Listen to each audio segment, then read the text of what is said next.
In this video, we're going to go over a little tip in regards to window cleaning, and in particular, we're talking about the use of a squeegee for interior window. Interior window cleaning is really the use case for squeegees. So this is the squeegee, obviously that we're going to take this, rub it on the window to, so that it's drying properly before we detail. One thing about these squeegees is over time, after a period of, consistent use after a couple months, for example, the squeegee is just going to start to lose effectiveness and slip. And in particular, I've noticed sometimes these get like little tiny dents, and then in that, if you use it, obviously you're going to leave like a little tiny streak on the window because that dent is, the water's going to be channeled to that dent, and you're going to have to go back and detail it. So that's just to say, after a period of time, these are going to wear down, they're going to get damaged, etc. So we're going to have to replace these, the squeegee rubber.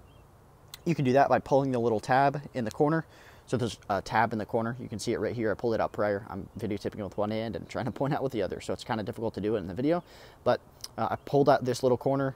This little mechanism secures the squeegee rubber. This little part secures the squeegee rubber into the squeegee. I'm going to try to push it back. So that's what it looks like when it's totally in. But you're going to take the squeegee rubber out. You're going to replace it with a new one. One thing you can do to prolong the life of these is you can turn this around. So obviously this is facing one direction. You can flip this so that, take the rubber out and turn it the other direction so that instead of, the glass touching the part where my thumb's touching, the glass is touching the other part of the rubber. So just turn the rubber around in the squeegee. So replace these over time. They're going to wear out. They're going to get damaged, etc. It's just going to start saving us time by getting these replaced instead of just having to go back and detail because of an old squeegee that's damaged and not doing as good of a job. So over time, replace these, use your best judgment when we need to do so.